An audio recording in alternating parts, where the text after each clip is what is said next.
Hey there, 79 Herstles guy here again. And today I was going to present the Model 150 Benjamin repeater pistol here, which is here in the front. In a past video, I presented the single shot version, which is the Model 117. And I wanted to essentially just show this one in conjunction with the repeater, just to kind of, you could see the differences between the two, but also to demonstrate what the finish is supposed to look like versus what the finish is actually on this repeater pistol. The repeater was made from 1938 to 1941, and it was a smooth barrel BB caliber, so I think it was a .175. Obviously it has the wood grips, and the original cost to this was about $10, so in today's money it's around 215 bucks or something like that. It does have an 8-shot magazine, and you'll notice down below here there's actually a Benjamin holster, and when I purchased this gun it came, or the holster was included. In a previous video I actually had another gun that had a Benjamin holster, and they're kind of harder to come by nowadays. This originally was around $2 back in the day, so kind of expensive in that money back then. This is what they call the grasshopper, the same as the single shot back there. It's also been referred to as rod at the muzzle. You can see how it operates, and the muzzle and the pump rod comes out. I would recommend not actually pumping / using your hand to pump it. These mechanisms are quite weak and prone to damage and or breaking. It's not, hence I think why a lot of them are no longer with us today, or you'll find them in a broken condition. What I would recommend is, if you were to get one and it actually is shooting, to pull it out and then actually just kind of push down on it to then depress it.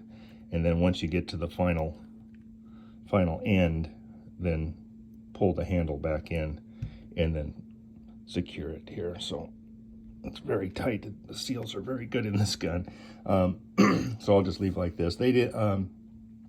This was supposed to be a black nickel, which you can see on the 117, and the finish is pretty much worn off. So now it's down to the regular nickel, although in places you can see the remains of the original finish, the black finish. The handle's also, or the pistol grip here, is actually kind of worn away from with the finish as well, although it's very uniform over the entire thing. It's kind of got a grayish color appearance in this. You can see the repeater portion here, and load in your shot, your BB shot here, and then be gentle here, and then release it back up, and then it would automatically feed.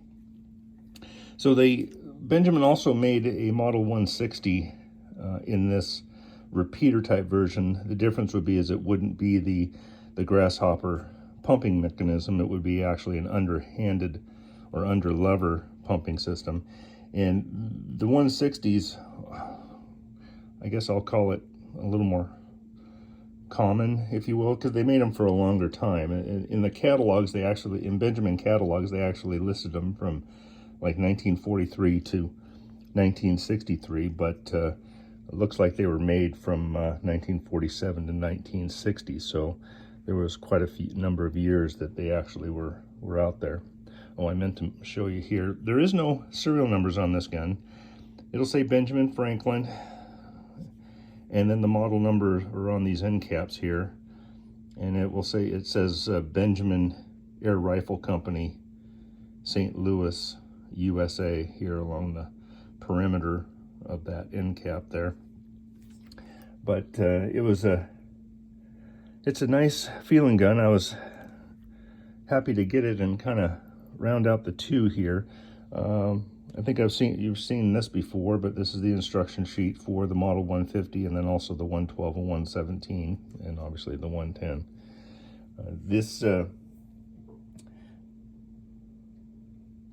as I said, it has no serial number on it, but they did make these in about the single shots in the same time frame as the repeaters with the grasshopper ends. But just wanted to give you guys a look-see at kind of a unique pistol.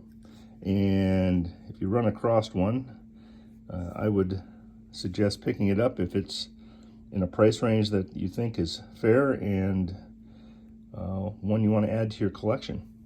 Thank you so much for taking a look once again. Have a good one.